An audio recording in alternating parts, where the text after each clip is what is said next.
Muy buenas tardes.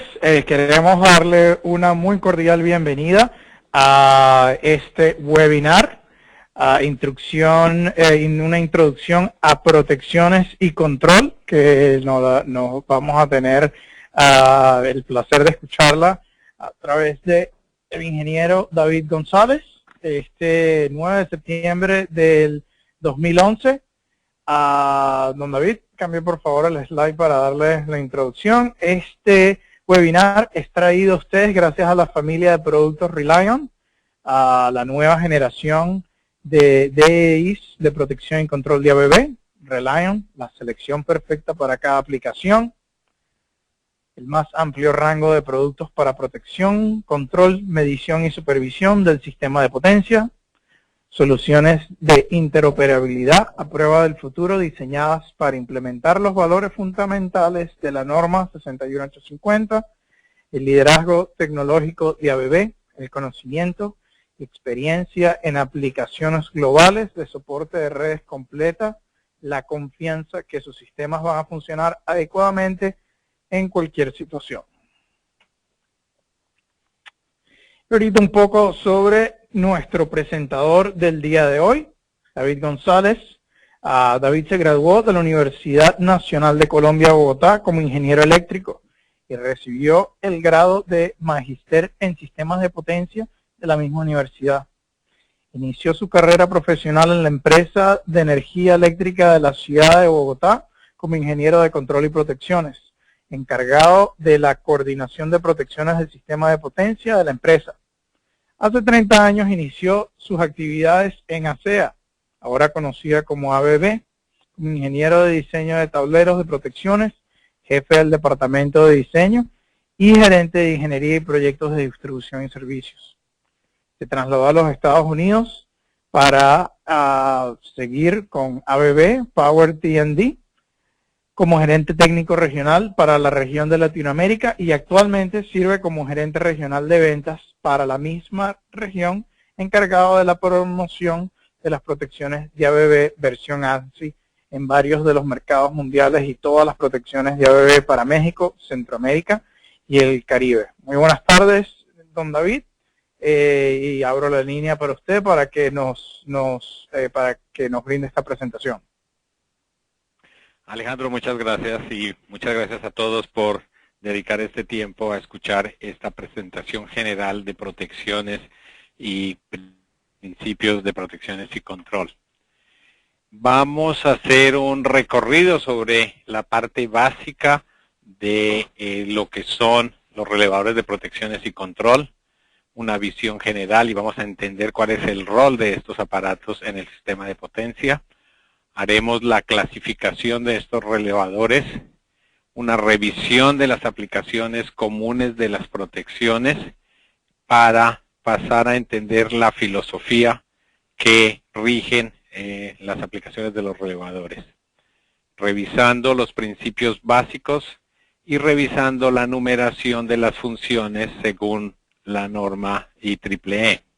Y finalizaremos la presentación con una comparación de la simbología utilizada entre las normas IEEE y la norma IEC. Durante el transcurso de la presentación estaremos haciendo algunas pausas para atender las llamadas o las preguntas que ustedes tengan en desarrollo de la presentación y Alejandro nos va a ayudar administrando estas solicitudes de preguntas. Entonces, la forma más fácil de obtener eso es por el chat. Hagan las preguntas y Alejandro las va a listar para que luego las pudiéramos ir respondiendo a medida de que se presente.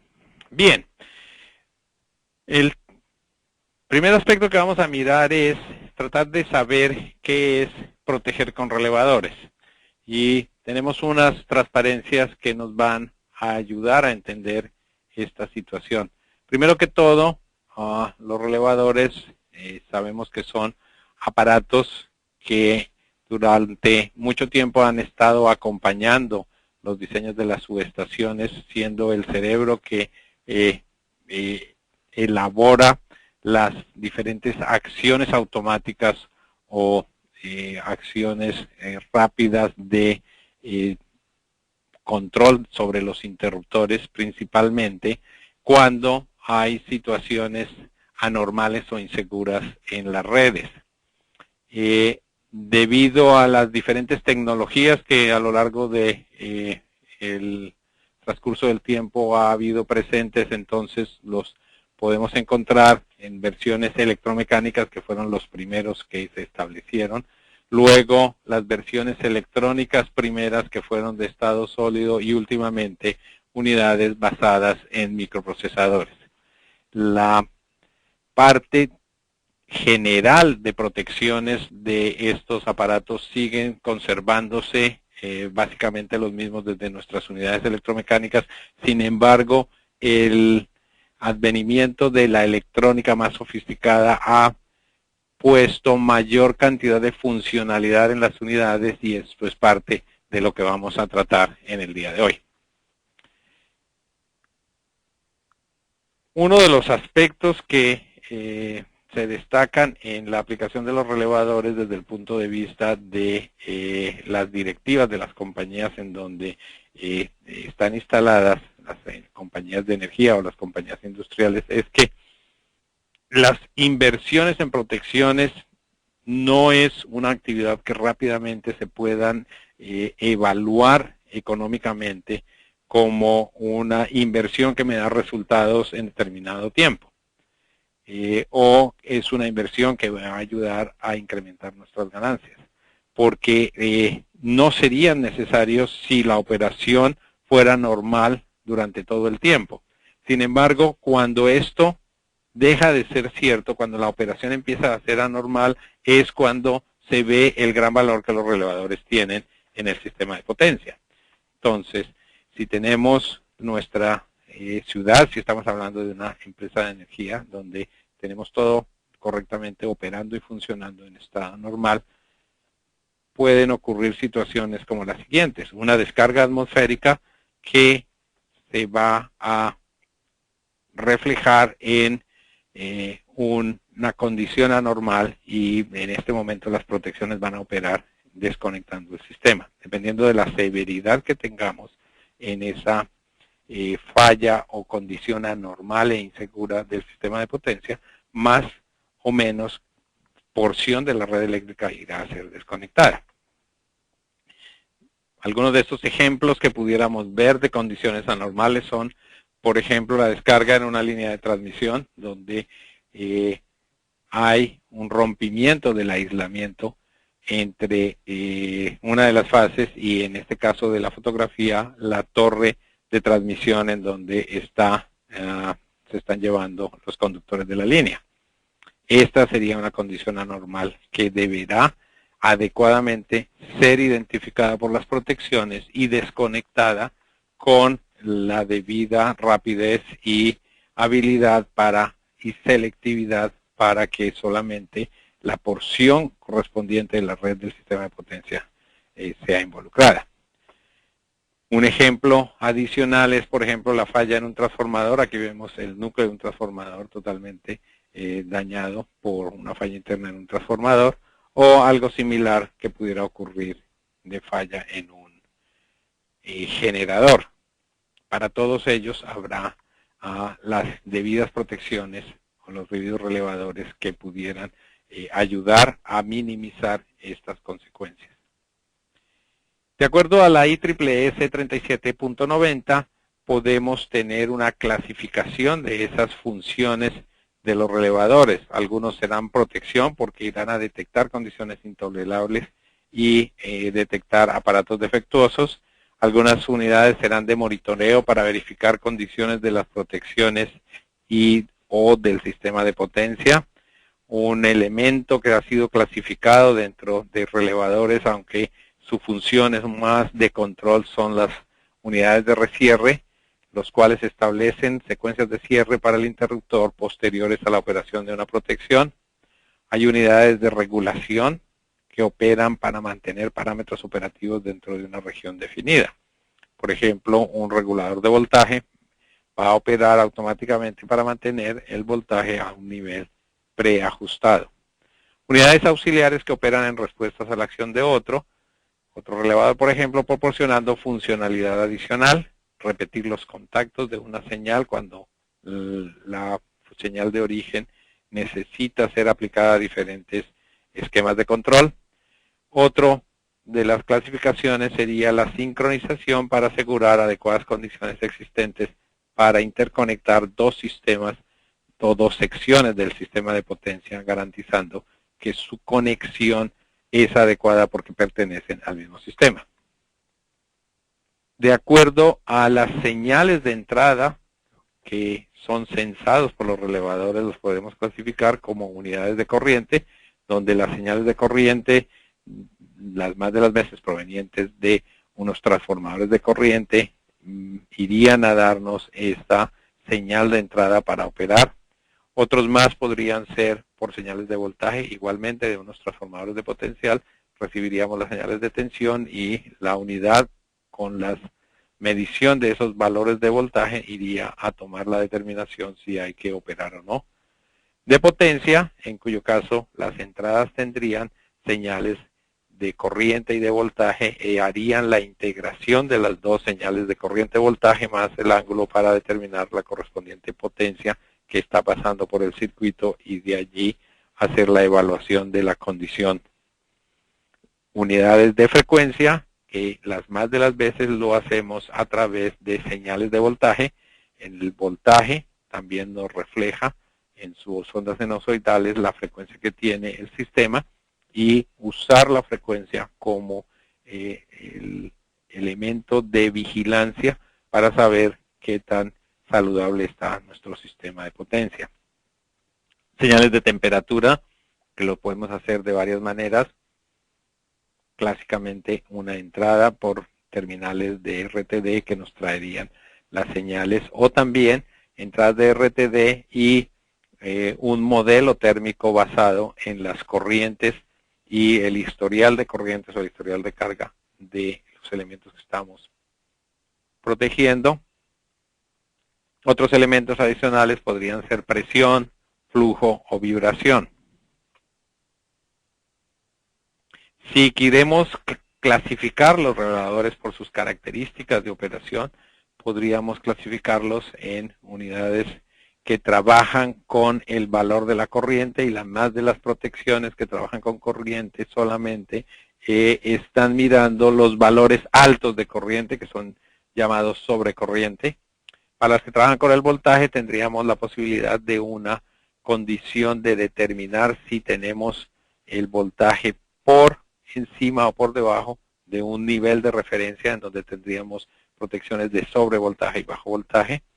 Protecciones de distancia, principalmente aplicados a las protecciones de líneas de transmisión, está evaluando con los valores de corriente y de voltaje la impedancia del circuito hasta el punto donde está ocurriendo la falla, y esa impedancia es asimilada a la distancia a la cual está ocurriendo la falla. Recuerden que cuando las líneas de transmisión son circuitos RL, resistivos y inductivos, en donde a medida que se incrementa la distancia desde el punto donde estoy midiendo, esa impedancia está variando directamente proporcional a la distancia que ocurre, y por eso las protecciones de distancia, realmente de impedancia, se llaman protecciones de distancia. La protección direccional, en la cual el flujo de potencia es establecido, la dirección del flujo de potencia es establecido, y de allí se define si la condición anormal que está ocurriendo hacia adelante de el sitio donde tenemos instalado nuestro relevador, caso en el cual deberá operar, o si es en la parte de atrás de donde está la instalación, y las más de las veces esa unidad no debería operar.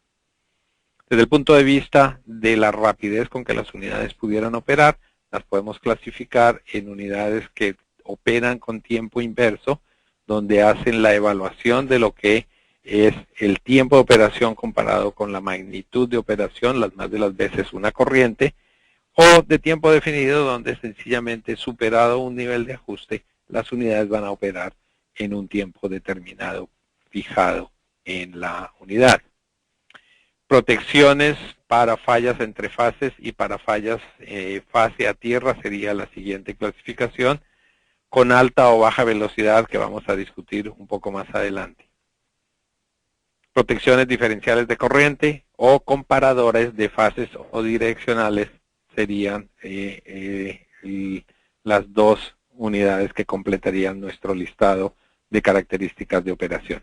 Cada una de ellas las vamos a mirar y vamos a desarrollar algo a lo largo de esta presentación. Igualmente podríamos ver unidades que trabajan con el balance de corriente o con la desviación a un valor porcentual de múltiples restricciones de producto, unidades que operan por valores térmicos, comparadores ya sean de fases o de ángulo. Estaría nuestra clasificación completa. Si los miramos desde el punto de vista de la tecnología, lo mencionábamos brevemente al comienzo, hemos tenido 3 grandes desarrollos en la tecnología de protecciones por relevadores.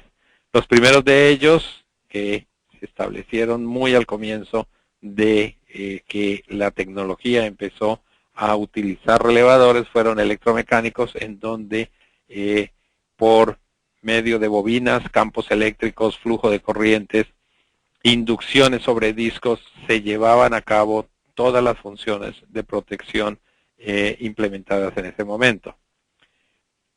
Todos estos principios electromecánicos fueron posteriormente emulados o copiados en las unidades electrónicas de estado sólido o estáticos, en donde el mismo principio estaba representado de manera electrónica para cumplir con las mismas funciones que anteriormente hacían los electromecánicos. Uno de los grandes inconvenientes en la tecnología cuando empezamos a cambiar de electromecánicos a estado sólido fue el hecho de que las unidades de estado sólido, por ser electrónico, necesitaban una fuente auxiliar para alimentar la electrónica. Y los grandes inconvenientes o los grandes argumentos en contra de estas unidades fue el hecho de que esa unidad adicional de alimentación o la fuente auxiliar de alimentación se convertía en una unidad más de falla de los sistemas.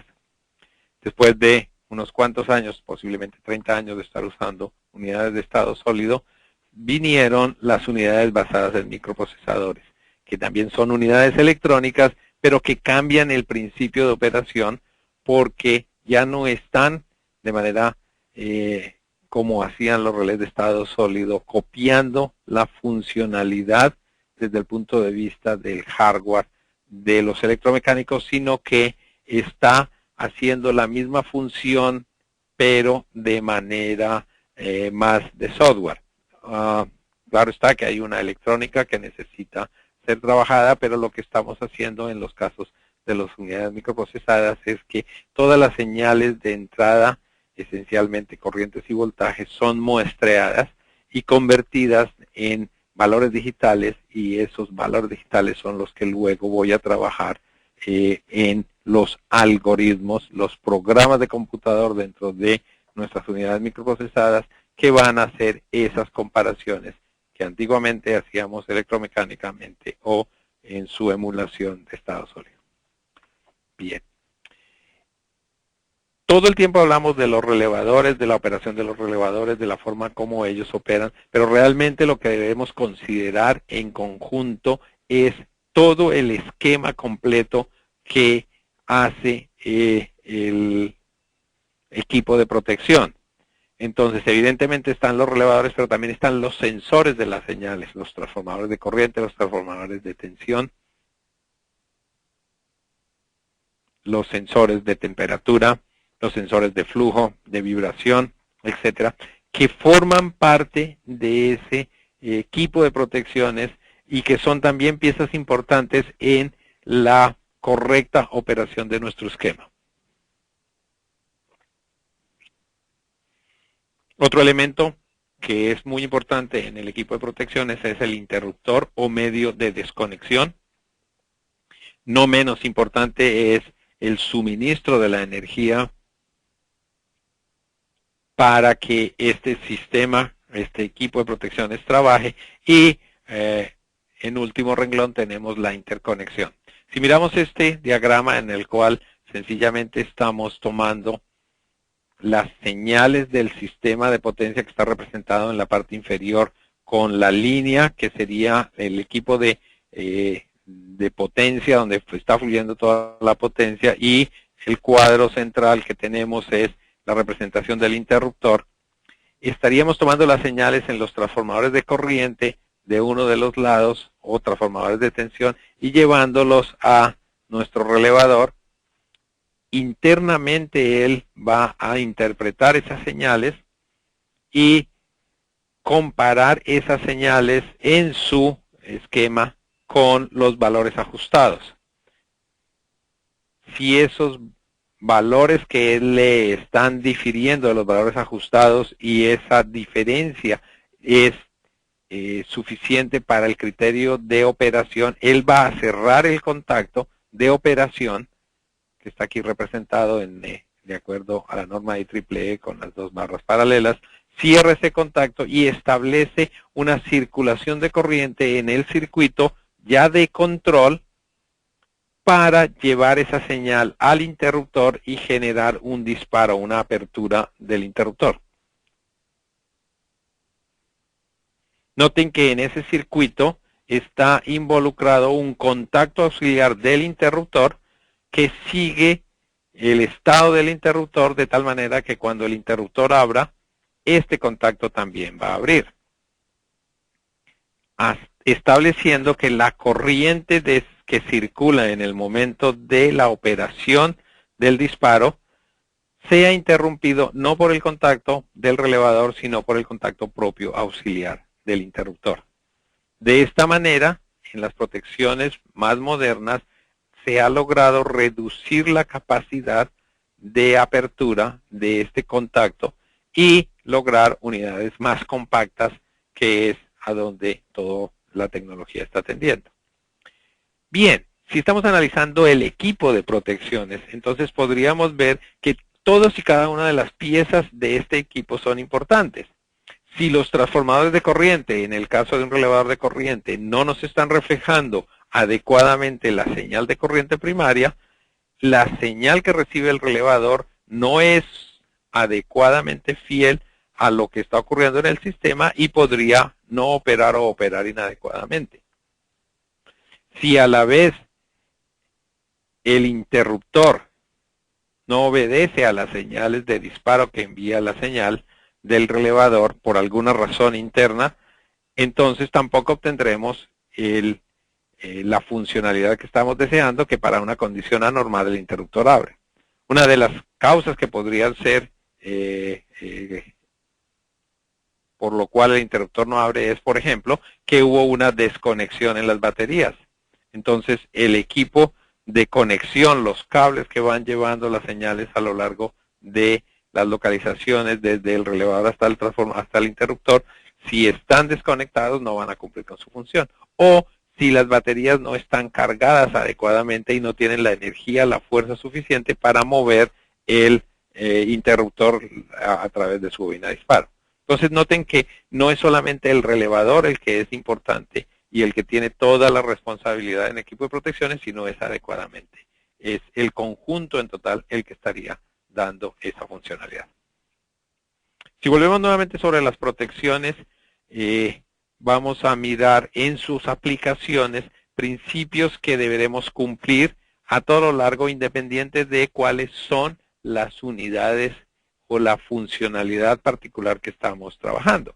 Y una de ellas es la selectividad. Otra que podríamos mencionar, la confiabilidad, la velocidad, simplicidad y economía. Miremos el tema de selectividad. Deberemos tener un juego completo de protecciones con la adecuada definición tal de que nuestra protección sea selectiva. Eso quiere decir que nuestra unidad deba operar adecuadamente para las condiciones a las cuales fueron ajustadas y no involucrarse en ninguna otra actividad que no esté dentro de ese conjunto de parámetros que hemos definido. La confiabilidad es la capacidad de la unidad de operar adecuadamente en el momento en que es requerido por el sistema. Deberá operar adecuadamente, a la velocidad adecuada, no necesariamente la más corta velocidad, la más corto tiempo de operación. En algunos casos, cuando hay coordinación entre diferentes elementos, el tiempo deberá ser adecuado, uno más demorado que el otro para permitir las operaciones de protecciones primarias y secundarias. Simplicidad, definitivamente, entre menos complejo sea el esquema de protecciones, más limpio, más claro deberá ser su operación y obviamente todos sabemos la parte económica es una gran influencia. Si hablamos de confiabilidad, podríamos representarlo gráficamente como una balanza entre dos parámetros que podrían tener definiciones contrarias, la dependibilidad y la seguridad. La dependibilidad es la certeza de una operación correcta en respuesta a un problema del sistema. Y la seguridad es la habilidad del sistema para evitar operaciones indeseadas con o sin falla. Los dos deberán establecer un punto de equilibrio en el cual todo el mundo está satisfecho con ese nivel de confiabilidad de las unidades. Si lo vemos un poco más gráfico, podríamos representarlo de la siguiente manera. Si tenemos un sistema que utiliza dos protecciones, llamémoslas PP1, PP2, protección principal 1, protección principal 2, y el usuario quiere una alta dependibilidad de las protecciones, seguramente escoge un esquema de control como el que está representado al lado izquierdo de la gráfica, en donde cualquiera de las dos protecciones principales que operen daría como resultado la operación del interruptor. Pero si queremos trabajar en un esquema de seguridad, en donde solamente vamos a desconectar nuestro equipo protegido cuando tenemos la certeza de que sí es sí existe una condición anormal o insegura en el sistema, entonces seguramente haremos una distribución en el esquema de control que permita operar el interruptor únicamente cuando las dos protecciones hayan operado. ¿Cuál de los dos sistemas es el correcto? No podemos decirlo. Todo depende de la aplicación y de la filosofía de trabajo de cada una de las compañías. Algunas desean tener más seguridad, algunas desean tener más dependibilidad o un equilibrio entre las dos estableciendo los diferentes parámetros. Y a lo largo del esquema de aplicaciones, la historia de lo que ha ocurrido en cada una de las compañías ayuda a inclinar la balanza hacia uno o hacia otro lado. No siempre desconectar a medida que apenas aparece una falla en alguna de las protecciones es la definición más acertada. A veces un esquema de seguridad podría ayudar, por ejemplo, a mantener la estabilidad del sistema en aquellos sistemas poco interconectados. Entonces, en esos sistemas poco interconectados desearía yo tener más el esquema de seguridad en donde solamente voy a disparar cuando realmente sea necesario. En esquemas muy interconectados posiblemente una alta dependibilidad sería un esquema aplicado. Todo depende de las condiciones de aplicación de las protecciones. Bien, creo que podría ser un buen momento para hacer un alto. Y si Alejandro tienes alguna pregunta.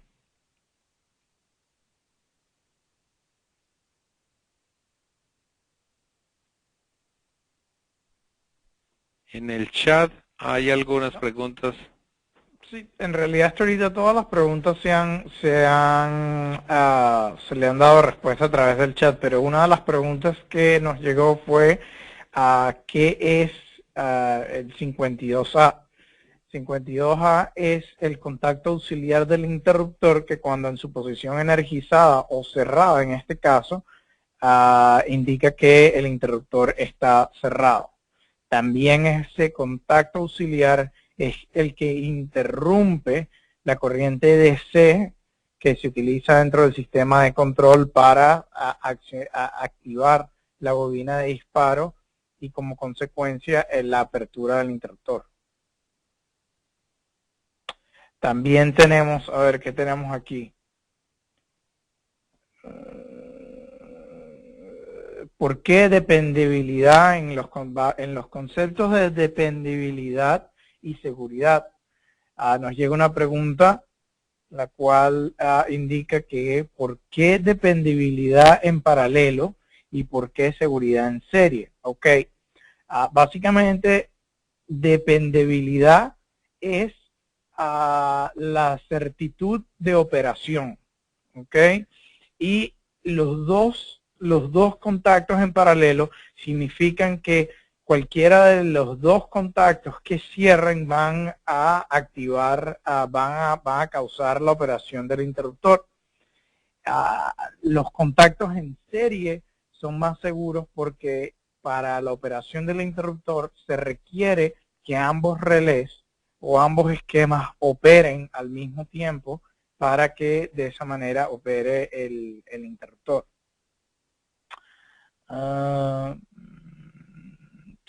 Para ver qué más.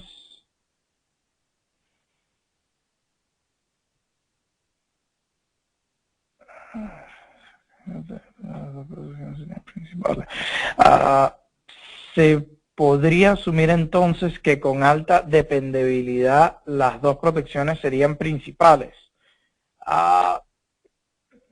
En realidad ya eso ese es un tema un poco, o sea, es ya una definición un poco filosófica en términos para la función principal, por lo menos si tenemos la protección de una línea y se tiene un sistema A y un sistema B, ambos pueden ser principios o esquemas principales. Ahora, el respaldo para esa función principal, por ejemplo, a diferencial de línea, puede ser sobre corriente o puede ser una protección de distancia, eso ya sería un respaldo. Pero dependiendo de la filosofía, si se quiere un esquema que tenga más dependibilidad, el sistema A, tanto como el sistema B, operarían en paralelo. Si se quiere un esquema más seguro, entonces el esquema A y el esquema B operarían en serie. Tengo un comentario en esta parte de la dependibilidad. Hay filosofías de operación de protecciones en las cuales pide que una protección principal 1 trabaje con un esquema, con un principio de operación y una principal 2 con otro principio, con el ánimo de cubrir absolutamente todas las posibilidades de fallas que existen en los sistemas. De allí, cualquiera de las dos que opere daría el disparo. Otras filosofías podrían ser que podrían tenerse protecciones principales 1 y protecciones principales 2 con el mismo principio de operación. Y posiblemente un esquema de seguridad llevaría a que las dos las podríamos poner en serie. No quiere eso decir necesariamente de que principios distintos deberían ir en paralelo, principios iguales en serie, pero sería un ejemplo. Es muy dependiendo de la filosofía que tiene cada compañía, y esa filosofía surge de las experiencias previas que hayan tenido en la operación del sistema. No sé si tengas otro comentario, Alejandro. No, eso está en línea con la explicación. Ok. Sigamos y miremos ahora lo que son las zonas de protección como parte de la definición de los esquemas de protecciones. Entonces,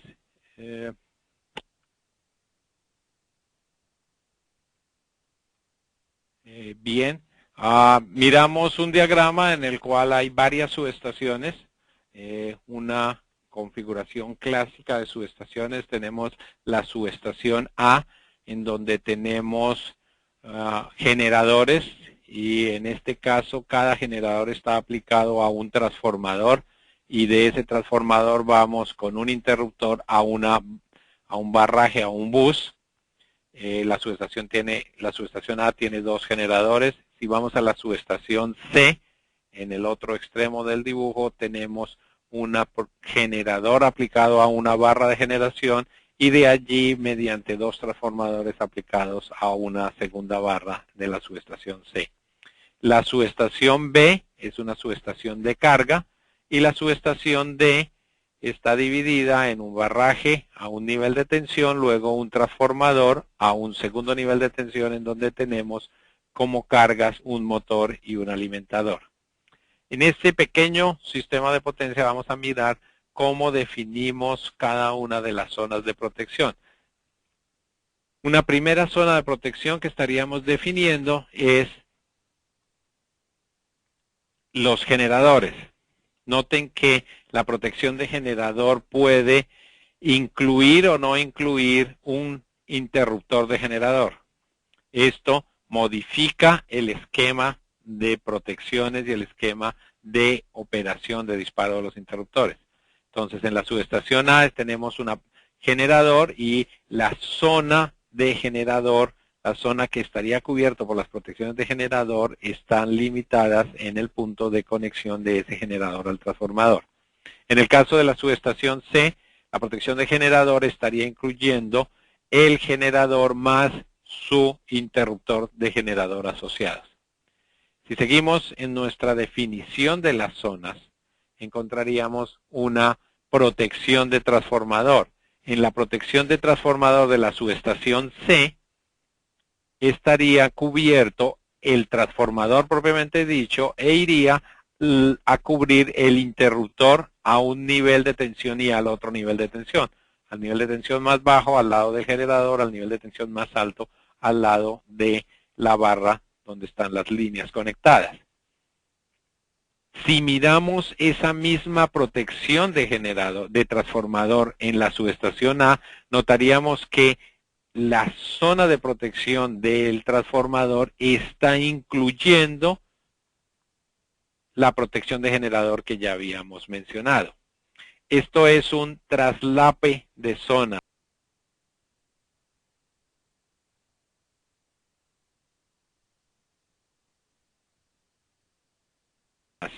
Un cubrimiento de una zona por el otro, y cuando terminemos de mirar el diagrama nos vamos a dar cuenta que ese traslape de zonas es uno de los esquemas más comunes que tenemos en protecciones para evitar dejar cualquier parte del sistema de potencia sin ser cubierto por la protección. Y entonces el principio general es, a cambio de dejar una parte del sistema de potencia sin protección, preferimos dejarlo protegido por más de una de las zonas que definimos. Siguiente zona que vamos a trabajar son el barraje, los buses, y noten que en la subestación A, el bus, con la protección de barras que está protegiendo el bus A, está incluyendo los interruptores que ya estaban en el esquema o en la zona de protección de los transformadores. De esa manera, cualquier cosa que ocurra en la conexión del transformador, perdón, en la conexión del interruptor a la barra y al transformador, va a estar detectado y despejada cualquier falla por la protección de barraje o por la protección de transformador. Cualquiera de las dos debería tenerlo. En la barra B es la primera protección que estamos usando. Igualmente, algo similar ocurre con el transformador en la subestación D. Ahora tenemos las protecciones de línea. Las protecciones de línea también interactúan en todo lo que es a lo largo de la línea de transmisión, incluyendo, en este caso, tal y como están definidas las zonas, el interruptor de cada una de ellas. Y ese interruptor ya estaba incluido en la zona de protección de bus. Y finalmente, las protecciones de las cargas el motor en el lado de abajo y los alimentadores a la derecha de la subestación D y la carga que está conectada en la subestación B. Noten que ahora que está todo definido, no dejamos ninguna porción del sistema de potencia fuera de estas zonas de protección. Las zonas de protección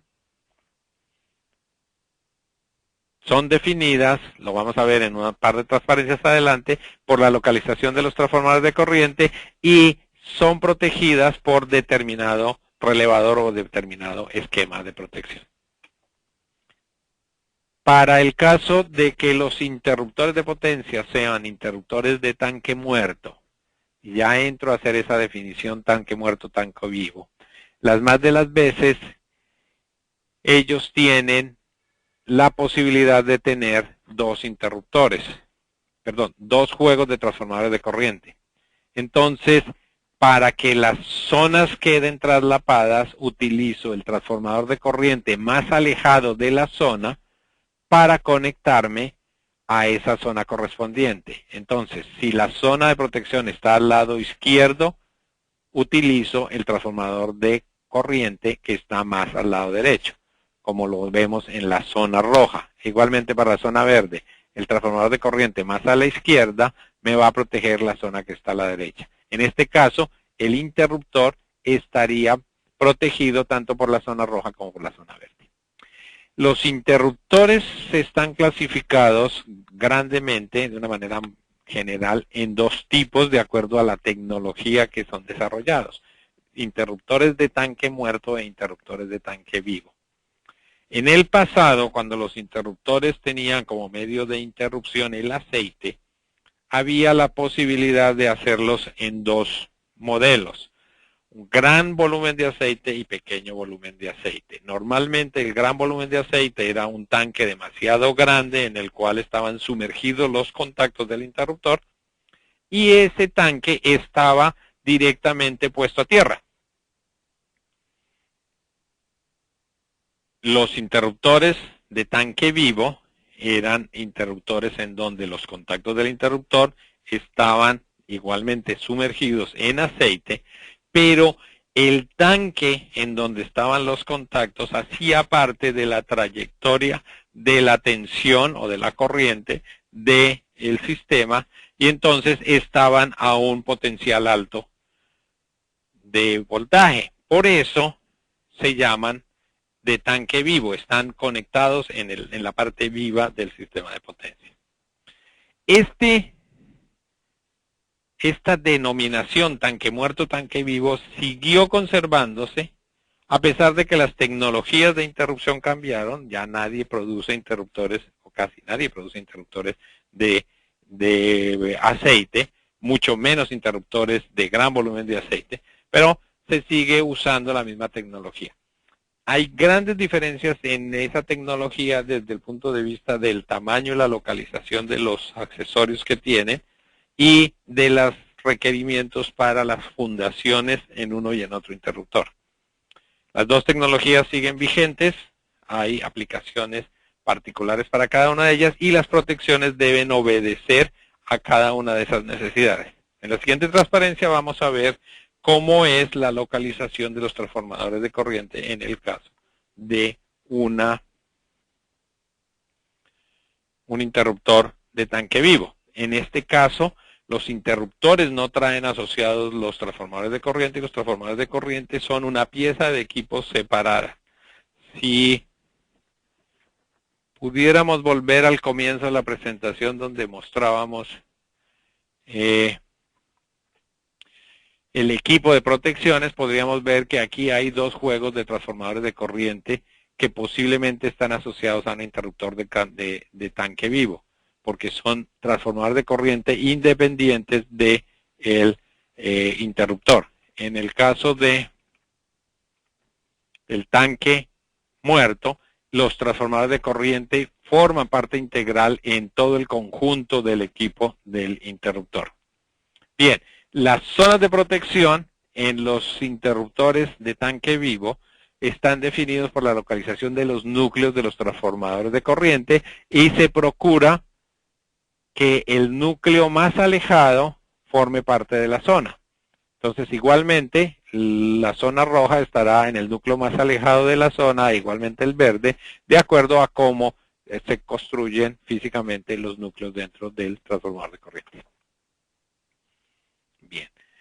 Si miramos los principios básicos de protección, podríamos ver que las protecciones podrían ser de sobrecorriente de tiempo definido, sobrecorriente de tiempo inverso, direccional, distancia, diferencial, comparador de fases y comparador direccional. Y vamos en las siguientes transparencias a definir cada una de ellas. Sobrecorriente de tiempo definido. Y ahora estamos acompañando este sobrecorriente de tiempo definido con un número que es el número 50. Ese número 50 es parte de la definición de la IEEE de la numeración de las funciones de protecciones. Cuando las protecciones eran electromecánicas y durante muchísimo tiempo, esa numeración ha sido la base de las definiciones de las funciones de protecciones. La IEEE dio una tabla definiendo cada una de esas funciones de protección y a partir de aquí va a estar acompañando las transparencias para hacer esa definición. Al final, unas cuantas transparencias antes de terminar, vamos a mostrar la lista de esas definiciones y algunas recomendaciones y consideraciones que hay con respecto a esa lista.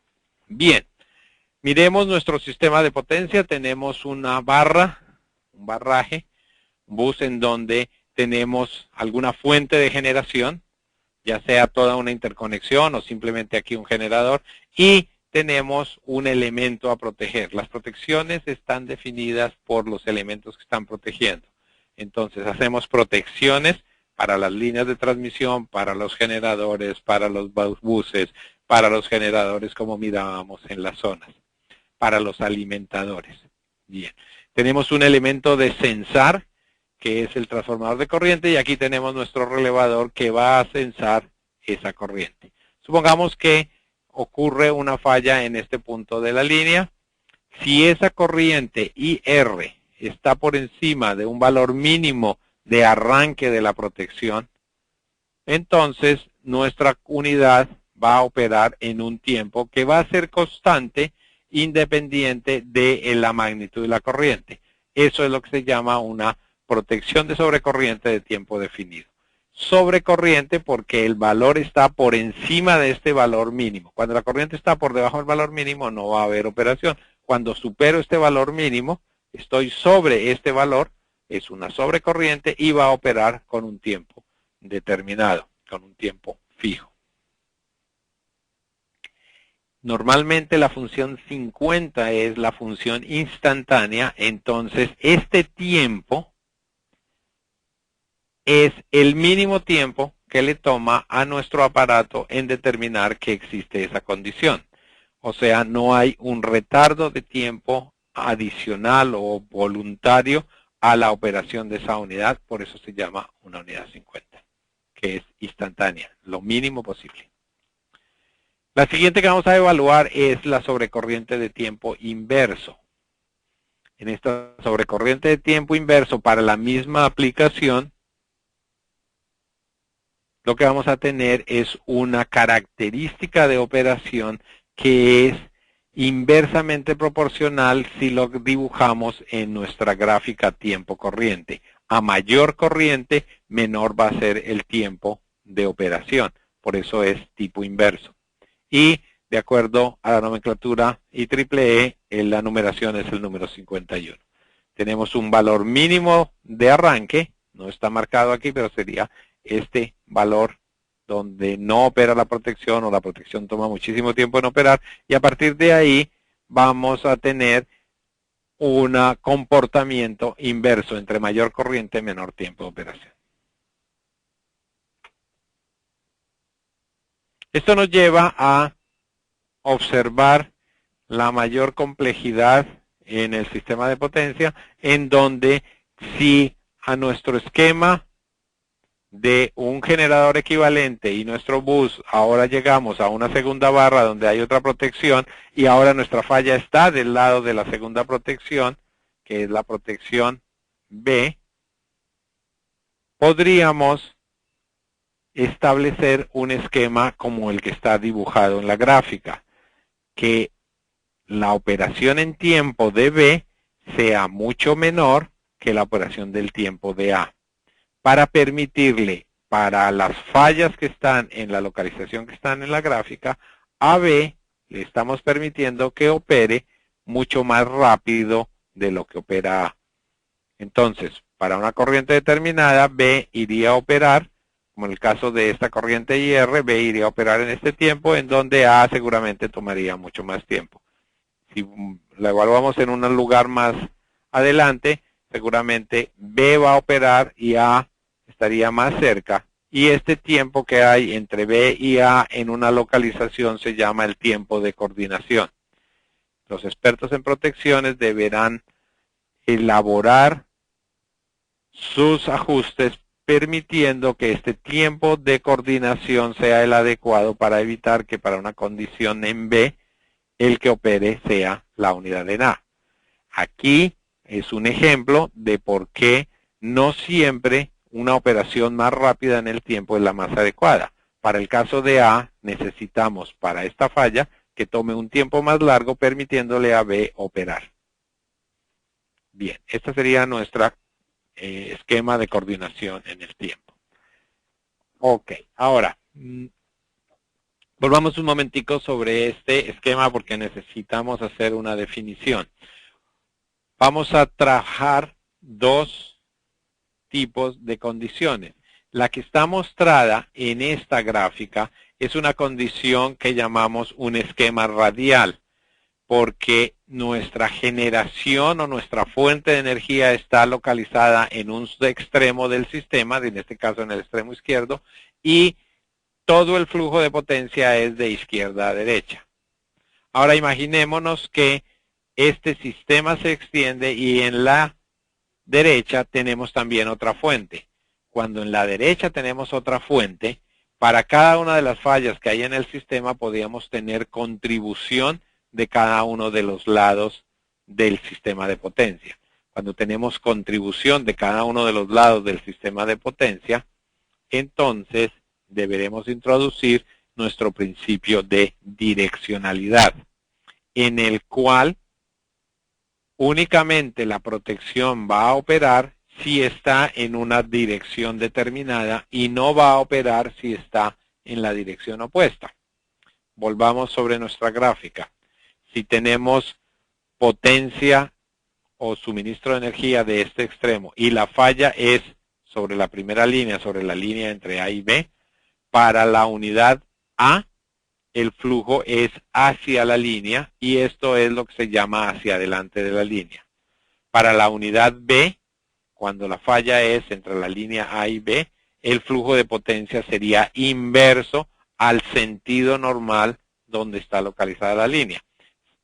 Si hay flujo de potencia en ambos lados, posiblemente en este extremo del bus B deberíamos tener otro relevador para poder detectar esa potencia o esa corriente de falla que iría en el otro sentido. Como este esquema inicialmente es radial, entonces no tenemos una protección en este extremo del barraje B. Si fuera direccional, si hubiera la posibilidad de tener alimentación de ambos lados, aquí tendríamos otra protección. Pero el ejemplo lo estamos usando para mostrar la direccionalidad definida para A y para B. Si la falla es entre A y B, la dirección de A sería hacia adelante, si es en B sería hacia atrás. Es lo mismo que estamos mostrando en este esquema. Tenemos nuestro bus, tenemos nuestros transformadores de corriente, nuestra protección, tenemos el interruptor y vamos a evaluar cuando la falla es hacia adelante y hacia atrás. Entonces, cuando la falla es hacia adelante, es hacia afuera del barraje, estaríamos en una condición en la cual el contacto de disparo tendería a cerrar y estamos en el área de operación. Si el flujo de potencia es el mismo flujo de potencia, pero en el sentido contrario, entonces lo que deberíamos era evitar que el contacto cerrara porque no le corresponde a esta protección operar. le corresponde operar a la protección que hay en el otro extremo del barraje. Bien, la forma de determinar esa direccionalidad es mediante comparación de dos magnitudes distintas. Las más de las veces las dos magnitudes son corriente y voltaje. En algunos pocos casos, las dos magnitudes son dos corrientes, considerando una corriente de retorno por el neutro de los generadores o de los transformadores de potencia. Pero las más de las veces son corrientes y voltajes. Entonces, el ángulo entre la corriente y el voltaje me da la definición de la direccionalidad de la unidad y puedo determinar cuándo es hacia adelante, cuándo es hacia atrás. Ahí surge el concepto de valores de operación y valores de polarización. El voltaje, en la mayoría de los casos, lo uso únicamente para polarización, en el caso de los sobrecorrientes direccionales, para que me ayude a definir la dirección, pero la magnitud de operación que estoy trabajando son las corrientes. Bien. Protecciones de distancia me ayudan a determinar la localización de la falla y trabajan de la siguiente manera. Volvamos nuevamente a ver nuestro esquema equivalente del sistema de potencia, en donde tengo una fuente de energía, un generador, una impedancia equivalente del sistema antes del bus en donde estoy trabajando, tengo un voltaje y una corriente en mi barraje, que son las magnitudes que estoy llevando a nuestra unidad. Ahora bien, supongamos que la línea va desde este extremo, donde está más destacada, al extremo derecho con la línea delgada. Por diversas razones, especialmente de precisión y de coordinación, no cubrimos en las protecciones de distancia el 100% de la distancia de la línea, sino algo menos. Clásicamente se ha usado el 80% de la longitud de la línea. Bien, entonces, en la localización del relevador voy a medir voltajes y corrientes, y con voltajes y corrientes puedo medir impedancia. Voltaje dividido corriente me da la impedancia. Esa impedancia es la impedancia que habría desde este punto de localización del relevador hasta el punto donde está la corriente aplicada. Si la corriente es de carga, entonces sería hasta la carga y nos daría una impedancia grande. Pero si es una falla, entonces estaría desde el punto de aplicación del relé hasta donde está la falla. Si la falla es dentro de la zona definida, seguramente me da una impedancia más chica. Si es fuera de la zona protegida, una impedancia más grande. Y lo que estoy haciendo es una comparación entre esos valores de voltaje dividido corriente e impedancia, calculada con las magnitudes que están pasando, con un valor predeterminado, preajustado en la unidad, la impedancia Z1. Si este valor B sobre R me da más que Z1, estoy fuera de la zona, la protección no va a operar. Si este valor B sobre R me da más chico que el valor de Z1, estoy dentro de la zona de operación y va a operar.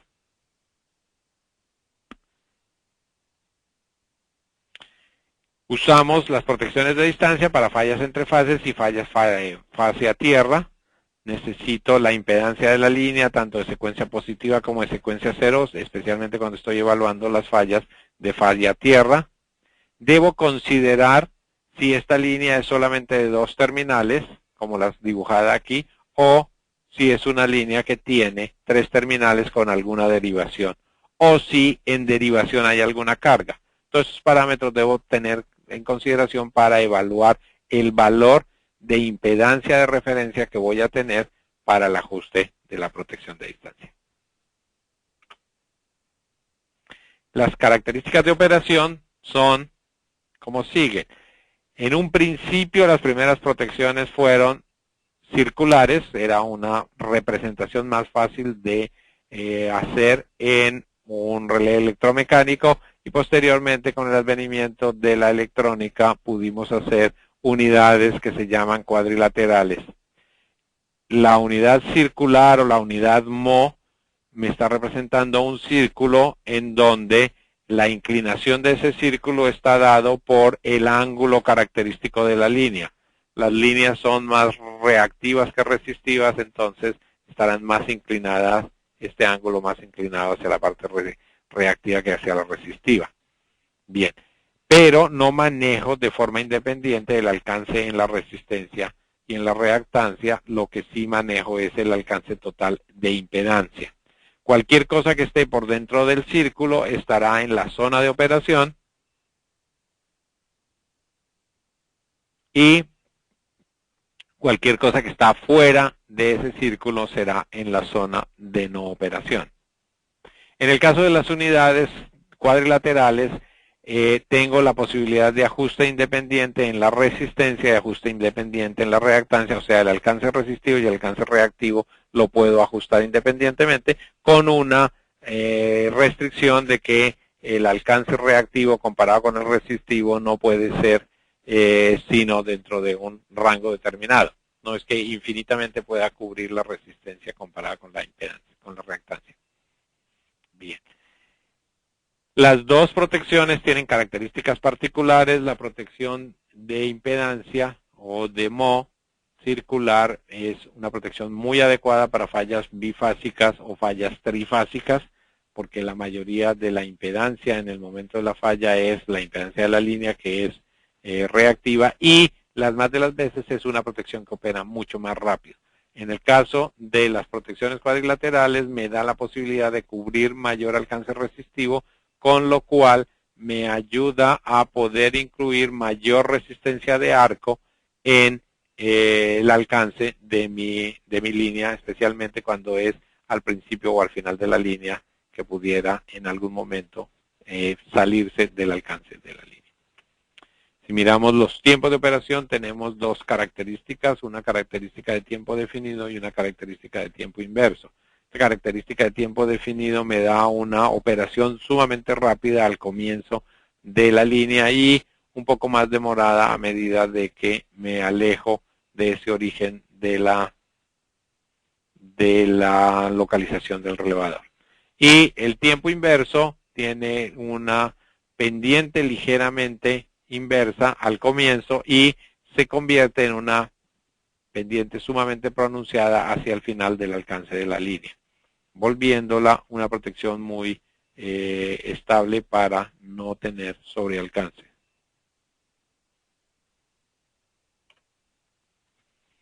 Requisitos de velocidad de operación. Primero que todo hay que ver la estabilidad del sistema de potencia, son críticos de aclaración. Los tiempos, si la protección no opera demasiado rápido o adecuadamente rápido, las fallas irían a llevar a inestabilidad al sistema de potencia, los generadores empezarían a perder el sincronismo y podría desintegrar el sistema por estabilidad. Entonces, el tiempo de aclaración de las fallas es sumamente crítico. Dependiendo del nivel de tensión, se habla clásicamente de operaciones de un ciclo o operaciones de 3 ciclos en el esquema de protecciones.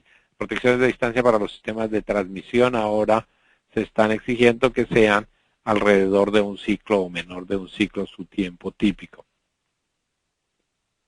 Para las protecciones de tensiones más bajas, 3 ciclos sería un tiempo de operación aceptado. Bien. Entonces sí, podemos ahorita, no sé si Alejandro ya está de regreso y pudiéramos hacer otro alto para algunas preguntas. Me he visto que a través del chat Alejandro ha estado respondiéndole a la mayoría de las personas. Sí, hay un par de preguntas. Una que es una pregunta muy buena. ¿Por qué solo el 80%? ¿Por qué solamente la zona 1 cubre 80% de la línea? La razón es la siguiente. La idea es obviamente operar correctamente para fallas que ocurren dentro de la línea y no operar para fallas que ocurren después o en la línea o una línea aguas abajo del punto de vista de esa línea. La criteria del 80% se utiliza por lo siguiente.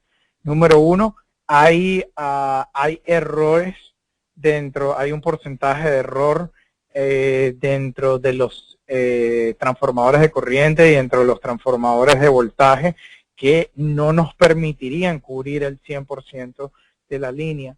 Número 2, hay un porcentaje de error que introducen los filtros digitales que se utilizan dentro, por lo menos dentro de los relés microprocesados, que se tiene que tomar en cuenta. Entonces ya eso le va restando al 100% que idealmente se pudiera ajustar el relé.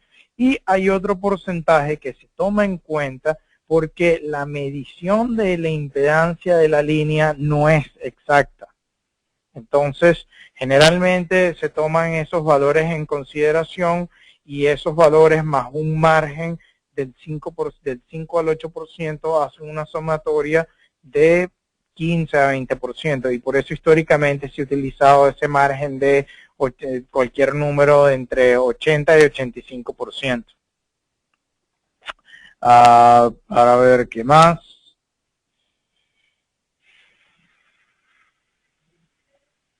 No se puede usar. Ok. Había otra pregunta que se había hecho.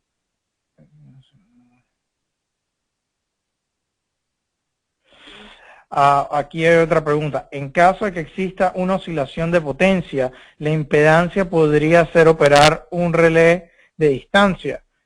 Sí, definitivamente, dependiendo, o sea, y es en realidad difícil explicarlo sin un diagrama, pero dependiendo del centro eléctrico del sistema, definitivamente los relés de distancia o de impedancia pudieran operar bajo condiciones de oscilación de potencia, ya que el loci pudiese pasar dentro de la característica del relé de distancia.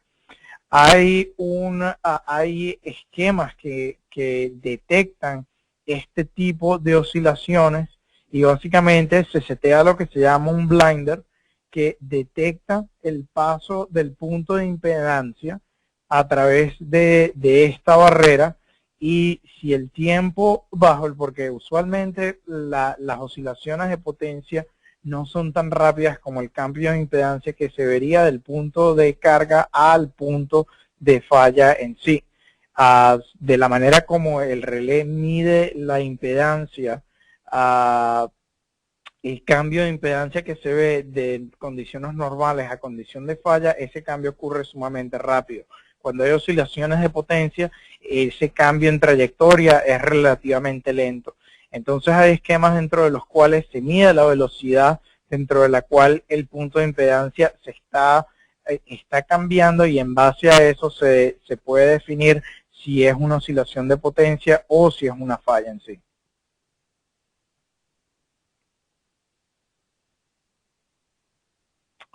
Vamos a ver qué más hay aquí que se pueda.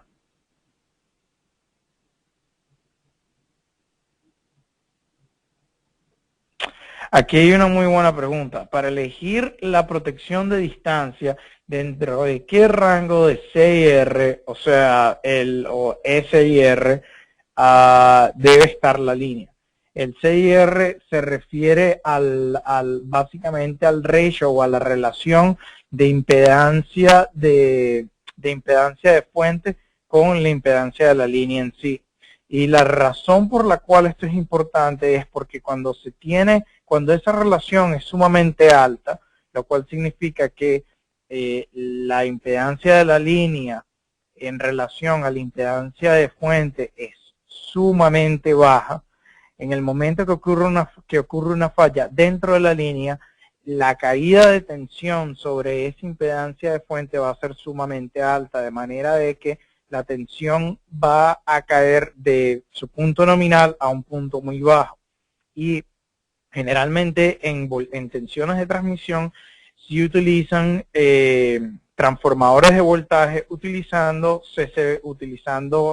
divisores de tensión a través de condensadores. Estos condensadores insertan transientes y la transformación no es lineal. Lamentablemente, esta transiente que se genera es proporcional al cambio de tensión, el cual es más abrupto si la impedancia de fuente es más alta. o si ese rango es más alto. Usualmente protecciones de protección de distancia para este tipo de aplicaciones no es recomendable para SIR sobre 30. Para ese tipo de líneas eléctricamente cortas se recomienda utilizar diferencial de línea o como mínimo un esquema piloto para comparar la dirección de la falla en ambos terminales de la línea. En realidad es algo que varía bastante dependiendo de la aplicación, pero usualmente SIRs de 20 o 30 por encima de ese punto, aplicar protección de distancia solamente no resulta tener la selectividad necesaria o la seguridad necesaria. Bien. Deberíamos usar diferenciales. La mejor protección que podemos encontrar, la diferencial. Y ahorita vamos a hablar de diferenciales para las diferentes aplicaciones. Comencemos con la diferencial del transformador. Tal vez es la diferencial más complicada. Si miramos la transparencia, encontramos una gráfica donde tenemos un transformador, sus dos interruptores y los dos juegos de transformadores de corriente a ambos lados del interruptor. Y hay una representación para falla externa y para falla interna. Observemos la falla externa primero. Pero primero que todo miremos cómo logramos hacer esa comparación equivalente de corrientes pasando a través del transformador. Todo está basado en el hecho de que la potencia que entra al transformador tiene más o menos el mismo valor que la potencia que sale del transformador. Estarían quedándose dentro del transformador las pérdidas. Entonces, potencia que entre igual a potencia que sale con una simplificación de que estamos despreciando las pérdidas. El siguiente paso en nuestra evaluación para hacer esa comparación de corriente debería ser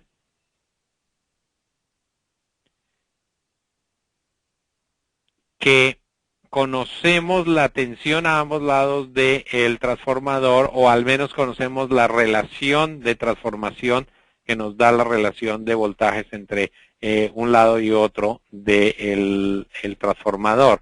Entonces, como potencia en esencia es el producto de corriente por voltaje, podemos simplificar y decir que la corriente que entra es una magnitud similar a la corriente que sale si usamos valores normalizados. De allí podemos hacer la comparación que está en los circuitos de corriente de esa gráfica del lado izquierdo. Esa comparación de corriente lo que está haciendo es que la corriente que entra es igual a la corriente que sale. El reflejo que hay en los circuitos secundarios es que esa corriente que entra, IT, reflejada secundariamente, que se llama IR, va a circular por esas bobinas que se llaman R y da la vuelta y retorna por el neutro. Entonces la corriente IT que entra pasa por la bobina R del lado izquierdo, luego por la bobina R del lado derecho y retorna por la parte superior del circuito.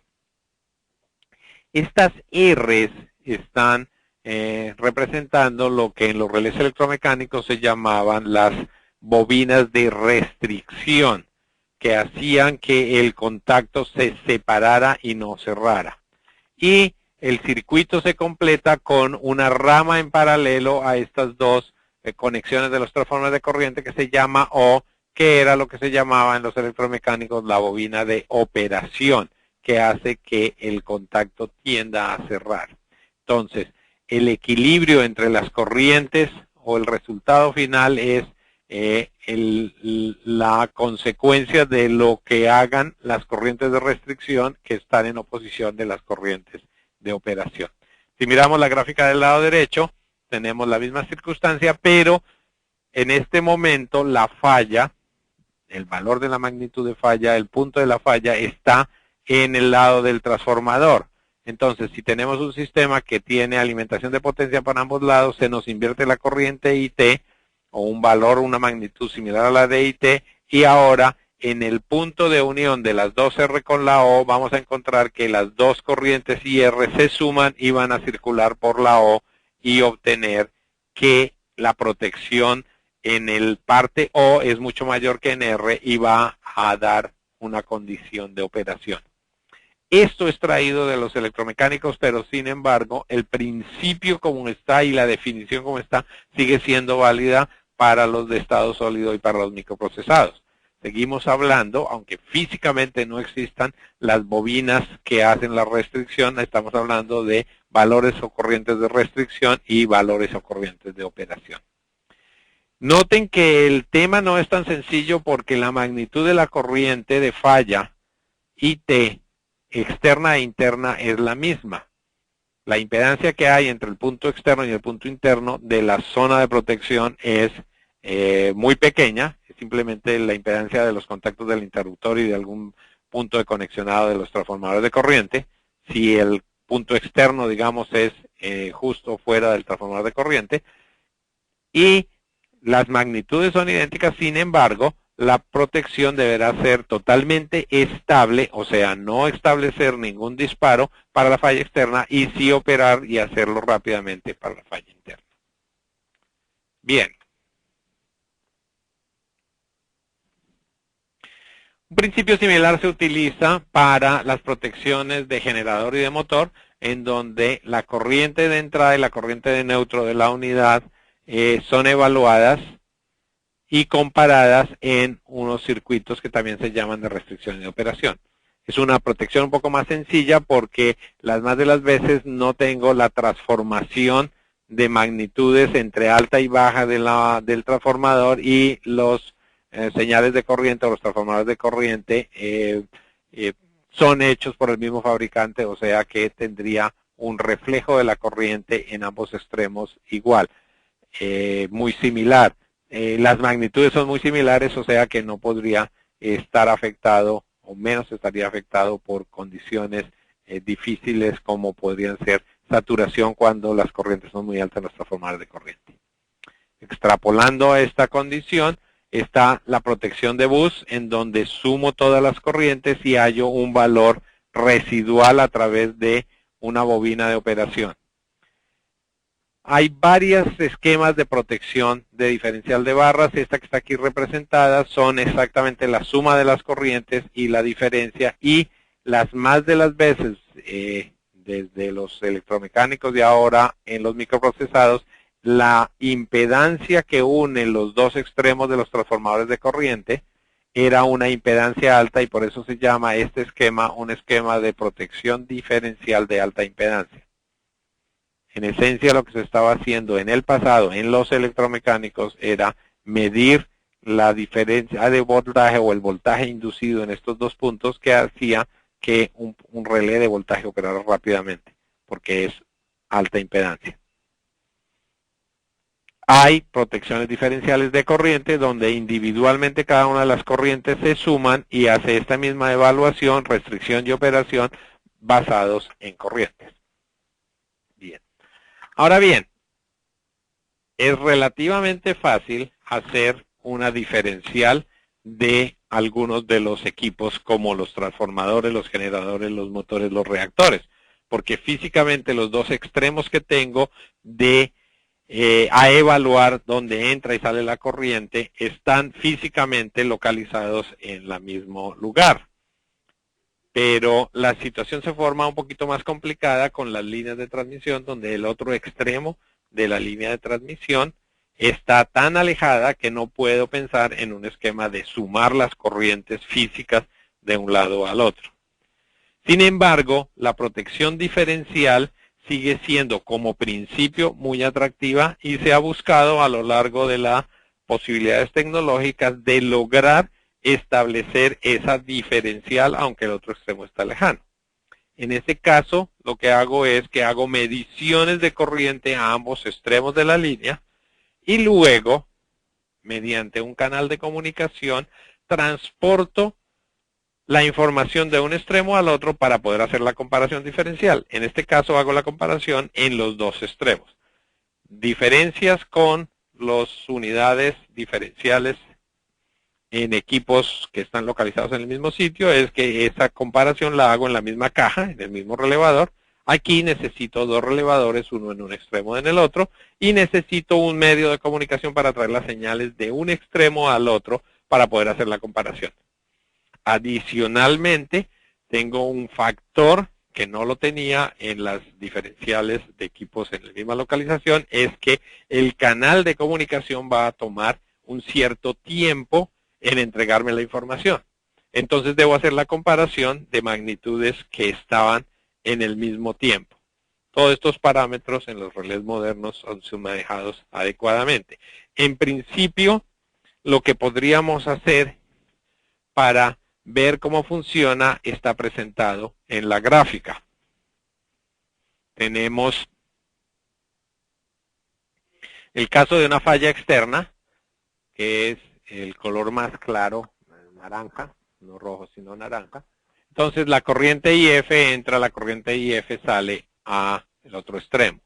Si miramos la corriente en el extremo local del lado de la izquierda, lo que vamos a obtener es una corriente y la corriente al otro extremo, dependiendo de la conexión o la polaridad de los transformadores de corriente, deberemos lograrla 180 grados desfasada, de tal manera que la suma en este extremo de cero y no vaya a operar la corriente, no vaya a operar la protección diferencial.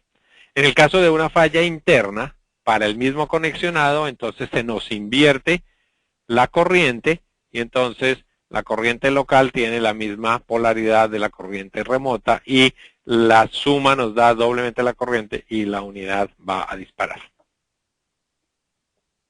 Bien. Hablemos del canal de comunicación. ¿Cómo podía traer esa señal en el canal de comunicación? El canal de comunicación es variable dependiendo de muchos factores. En el pasado, cuando las líneas no eran tan largas, establecimos, y la tecnología no era tan desarrollada, establecimos un equivalente en corriente física traída de un extremo al otro. Eso nos limitaba en las posibilidades de la longitud de la línea que íbamos a proteger.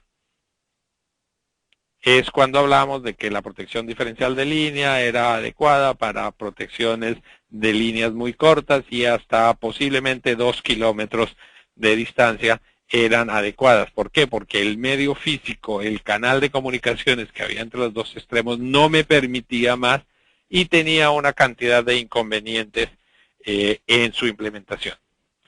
Con la llegada de las fibras ópticas y la tecnología digital, logramos que ese canal de comunicaciones fuera más adecuado, fuera más confiable y me permitiera una mayor distancia. Entonces ahora puedo tener diferenciales de líneas de mayor distancia de los 2 kilómetros.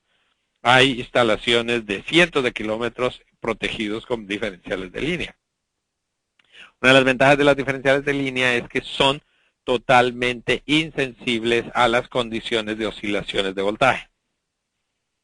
Entonces, es una protección sumamente estable. Es una protección demasiado confiable y adecuadamente rápida para ser ideal en el esquema de los sistemas de transmisión. La única parámetro adicional que tenemos que evaluar es el hecho de que estoy dependiendo de un canal de comunicaciones. Cuando no existían las facilidades de una distancia muy larga porque el esquema diferencial no me lo permitía, entonces lo que estábamos utilizando es lo que se llama una comparación direccional. Rápidamente estaríamos explicando la comparación direccional. Recuerden que nuestro sistema de potencia podría tener condiciones de alimentación a la falla por ambos extremos. Entonces tengo una barra, un bus al lado derecho, un bus al lado izquierdo y una línea y ocurre una falla en el barraje del lado derecho. Vamos a evaluar qué es lo que ocurre de un extremo al otro. Y en los esquemas de comparación direccional, dependiendo de los canales de comunicaciones y los medios, se generaron varios esquemas.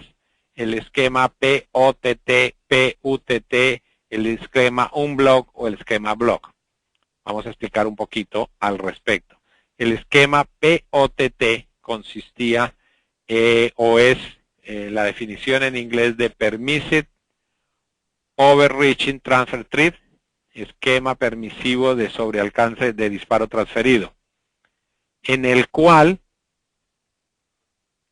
la zona 1 o la zona de medición que trabaja con el canal de comunicaciones para las protecciones del estilo ANSI, el estilo americano, ese canal de comunicaciones se llamaba el canal piloto. O sea, para las protecciones que trabajaban con piloto, lo que se hacía es que la zona 1 sobrealcanzaba el interruptor del extremo, la zona piloto sobrealcanzaba el interruptor del extremo lejano y iba más allá del extremo lejano y era confiado en el esquema de comunicaciones. De manera similar, el del extremo remoto sobrepasaba el primero, de tal manera que la protección cubría 100% la línea, pero estaba a la espera de que cada uno de los medios de comunicación enviaran su señal y fuera recibida en el extremo externo, en el extremo remoto. Así, mi zona piloto cubría toda la línea y el piloto del lado izquierdo estaría viendo la falla en la barra del lado derecho, y como la está viendo en el lado derecho, envía una señal de permiso, le dice, oye, yo vi la falla, ¿usted qué vio? El extremo remoto, como está direccional hacia el otro lado, está mirando hacia el otro lado, no va a ver esa falla, entonces no envía nada, no dice nada. Consecuencia, ninguno de los dos dispara. En el esquema de la siguiente que hay es el PUTT, es Permissive Underreach Transfer Tree, es de subalcance. Entonces, mi zona piloto no sobrealcanza el extremo remoto, sino es menos de el alcance, un 80% que mencionábamos anteriormente. Ocurriría lo mismo en los esquemas de bloqueo y de desbloqueo. Lo que se hace es que si la protección ve la falla, envía una señal de bloqueo o desbloqueo al extremo remoto y trabaja de manera similar. Cuando la falla es por dentro, en el esquema permisivos, las dos unidades ven la falla y envían la señal de es direccional, está dentro de la zona, entonces aquí está la comparación. Si la de la izquierda lo ve, envía la señal, el de la derecha lo ve y dice, el de la izquierda lo vio, yo lo veo, está por dentro de la línea de disparo. Como este del extremo derecho también recibe la confirmación o recibe la evaluación de que está dentro de su zona, le envía la señal al extremo remoto, el extremo remoto lo vio, recibe la señal de confirmación y dispara. Bien. No sé si aquí hacemos un alto para algunas otras preguntas.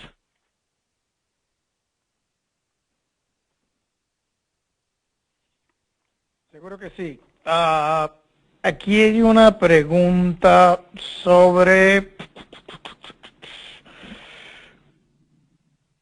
cómo se evita o asegura que la protección diferencial no opere bajo condiciones de inrush o cuando se está excitando el núcleo del transformador. Básicamente, corrientes de inrush o de excitación son caracterizadas por un rico contenido de segundos armónicos. Relés modernos microprocesados, al igual que relés electromecánicos tales como los HU de Westinghouse o los BDD de General Electric, contaban con circuitos o, en el caso de microprocesados, con algoritmos que monitorean e identifican contenido de segunda armónica que en el momento que excede cierta cantidad bloquea la operación de la protección diferencial, ya que indican que es una condición de energización del transformador. Vamos a ver qué otra pregunta tenemos por acá.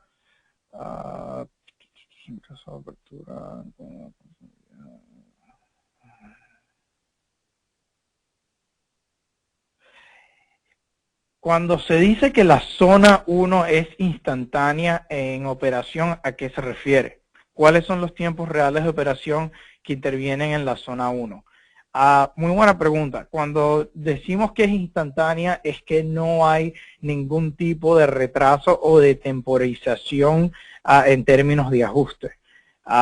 Tiempos de operación de zona 1 dependiendo del relé, dependiendo de la velocidad del relé, pueden ser entre medio ciclo hasta un par de ciclos o 2 ciclos y medio, dependiendo del tipo de relé que se esté utilizando.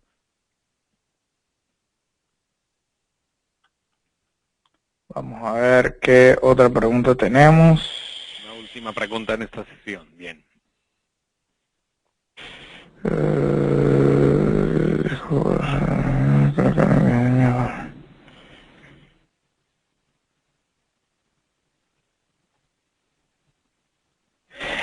Para la protección diferencial en transformadores, ¿cuánto influye los grupos de conexión de los CTs respecto a las bobinas del transportador del transformador y sobre qué potencia de transformador se debe usar? Esta es una muy buena pregunta. Sí, cuando se aplica protección diferencial, básicamente se está haciendo una diferencial no sobre la corriente, sino una diferencial sobre las ampere turns, o sea, sobre las vueltas multiplicadas por la corriente que se está censando en el momento. De manera que la relación de tensiones es obviamente muy importante y el grupo de conexión también es sumamente importante, ya que en el caso de un transformador delta estrella, las corrientes que se estén midiendo del lado de delta no van a ser proporcionales en base a solamente la relación de vueltas con el lado de baja.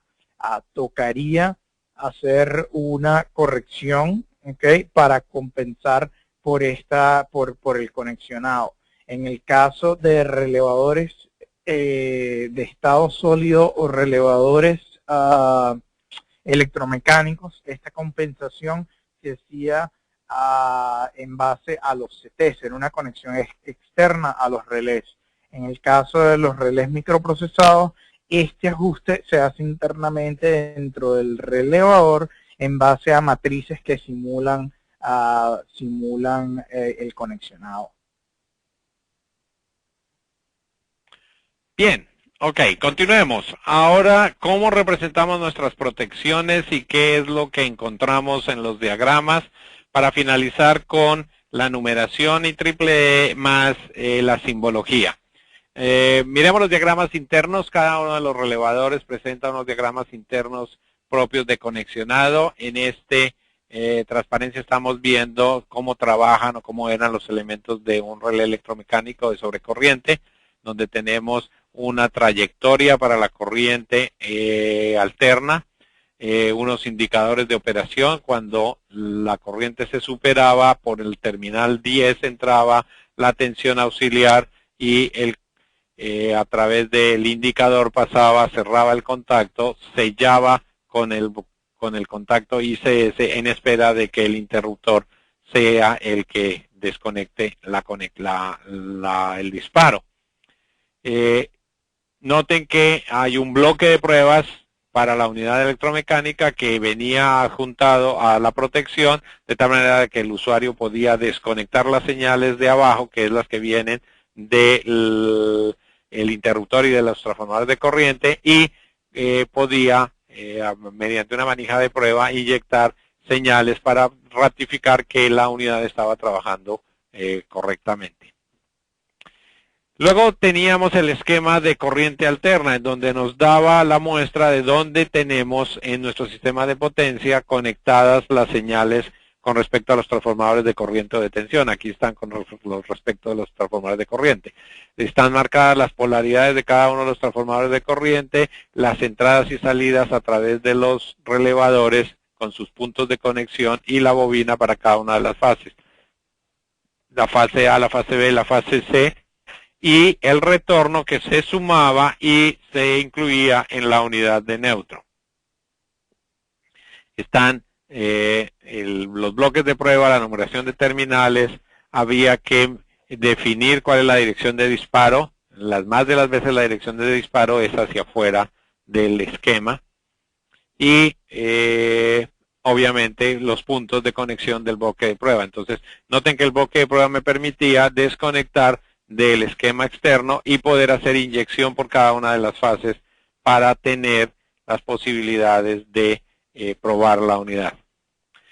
Había el esquema de corriente continua en donde teníamos todas las señales de disparo que estaban en el diagrama propio de la unidad. Entonces aquí tengo mi unidad de sello, la unidad de disparo con su contacto de sello y la trayectoria de positivo a negativo de la corriente, mientras que el interruptor, cuando el interruptor está cerrado, el 52A, ya vamos a hablar un poco más de esto, aunque Alejandro ya habló de ello debido a una pregunta, estaría cerrado y daría toda la trayectoria para cerrar.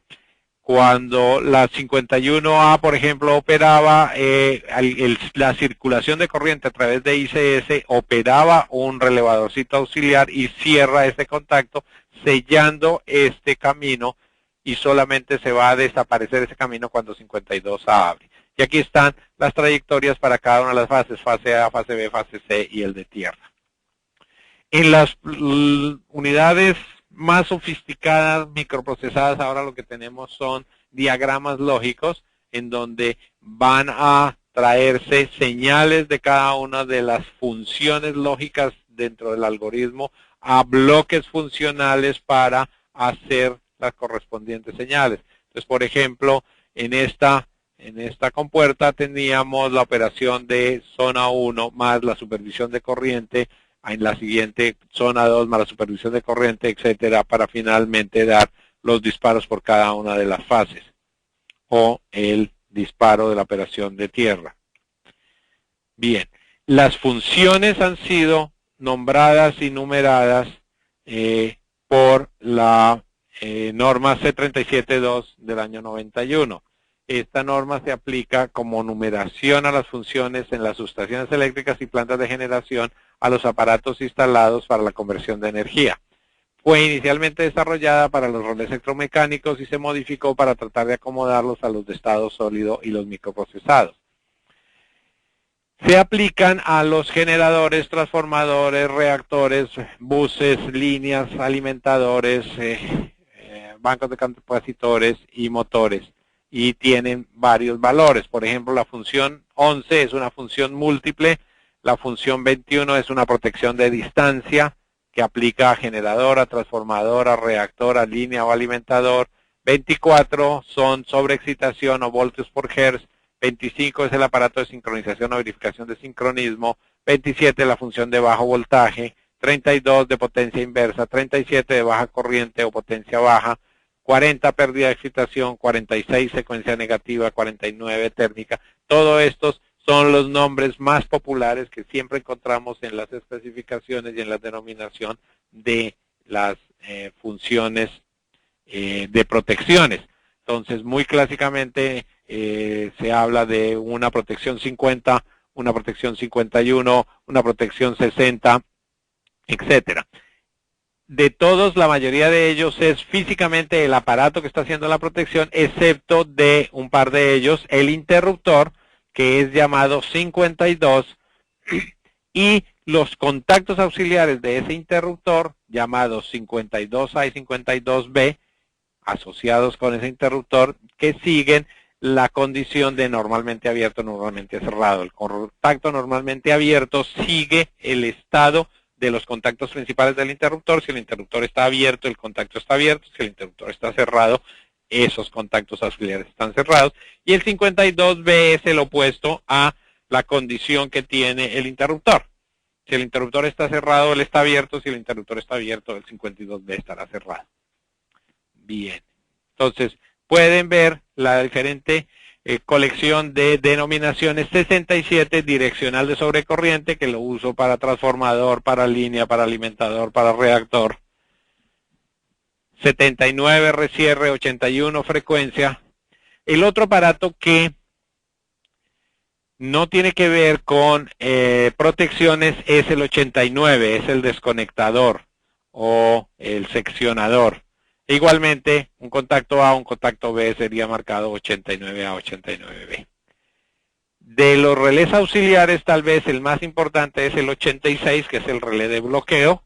Cuando una protección opera, principalmente las protecciones diferenciales de los equipos localizados en el mismo sitio, transformadores, reactores, motores, generadores, la señal de disparo va a un relevador de múltiples contactos para dar las señales de disparo a todos los elementos que tiene que disparar y para bloquear la posibilidad de un cierre hasta que no se haga la reposición de esa unidad de bloqueo. Clásico en los transformadores o en los diferenciales de barras. Así se evitaba en los esquemas electromecánicos que el operador intentara volver a cerrar el transformador o la barra hasta que no haya una reposición manual de esas condiciones. Dispara, el disparo queda permanente y a la vez inhibe el cierre de los interruptores. Es la seguridad en el esquema de control cuando operaban las protecciones principales como las diferenciales de transformador. Las funciones tienen prefijos y sufijos con varias letras. Cuando puedan obtener de la internet la presentación, van a tener toda la descripción de cómo funcionan esos sufijos y prefijos. Y finalizamos la presentación con una comparación de los diferentes símbolos de cómo se trabajan en la norma IEEE y en la norma IEC. Por ejemplo, los contactos abiertos y cerrados en la IEEE se manejan como una gráfica dibujada con líneas paralelas o cruzadas cuando es abierto o cerrado, en tanto que en el IEC lo pueden ver al lado derecho. El interruptor es una caja en IEC, en IEEE, y es una X sobre una línea en el IEC. Simbología para los transformadores igualmente. Los transformadores son una representación de las bobinas con información adicional o dos círculos que se interceptan para la norma IEC. Más elementos, las líneas aéreas tienen la misma simbología, un cable aterrizado tiene diferente simbología, la definición de la falla en la IEEE es una X sobre el circuito que está fallado, para la IEC es una línea quebrada con una flecha al comienzo. Los transformadores de corriente igualmente tienen una representación diferente, más la designación de las fases son diferentes en IEC, en IEEE y en IEC. IEC usa RST y la IEEE usa A, B y C. Bien, es bien importante entender e identificar cuál es la norma en la cual están presentando los dibujos para no tener confusiones con estas presentaciones. Ok, creo que eso era todo lo que quería mencionar en la presentación del día de hoy. No sé si tienen alguna pregunta adicional que Alejandro pueda direccionar.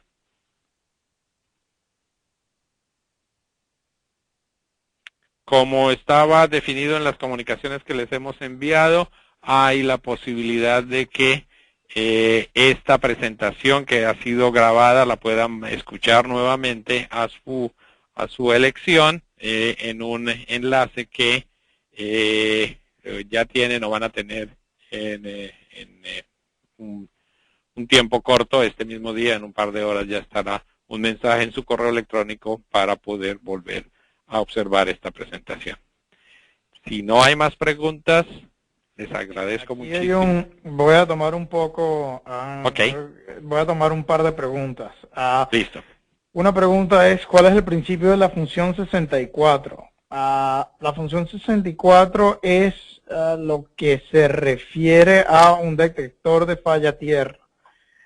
Y básicamente se basa en el principio de hacer una inyección secundaria a un elemento y monitorear la circulación de tierra y monitorear la circulación de tierra. Un ejemplo de esto es colocar es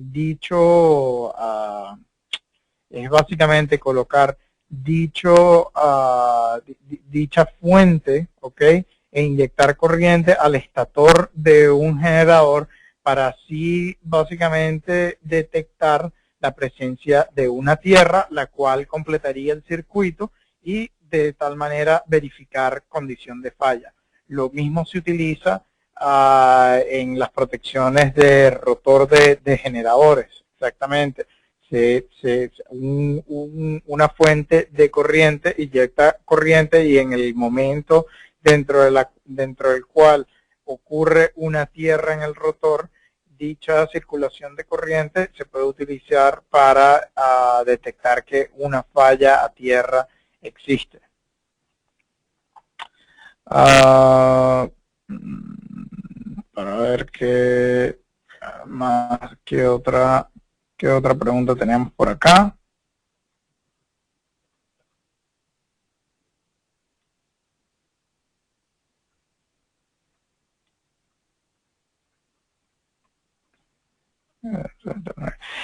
¿Es posible utilizar canales de datos Ethernet para diferenciales de línea y transferencias de trip? Es obviamente una respuesta que depende del tipo de equipo que se esté utilizando, pero sí, definitivamente esto es algo que es posible y esto está dentro de las últimas tendencias, las cuales es utilizar las redes de comunicaciones, redes de datos Ethernet para intercambiar información en alta velocidad para así emplear este tipo de esquemas de protecciones, ya sean señales pilotos, transferencias de disparo, cualquier otro tipo de señal de estatus se puede intercambiar a través de una red Ethernet vía mensajes GUS en 61850. Bien. Creo que hemos tomado algo más del tiempo que he planeado, pero creo que ha sido interesante la sesión. Las preguntas han sido sumamente interesantes. Muchísimas gracias. Muchísimas gracias por su participación. Creo que con esto damos por terminada nuestra sesión del día de hoy, no sin antes invitarlos a nuestra próxima presentación en español, en la cual Alejandro nos va a hablar del protocolo IS 61850. Muchísimas gracias, Alejandro, muchas gracias y esperamos que participen con nosotros en esa nueva presentación. Muchas gracias, bye.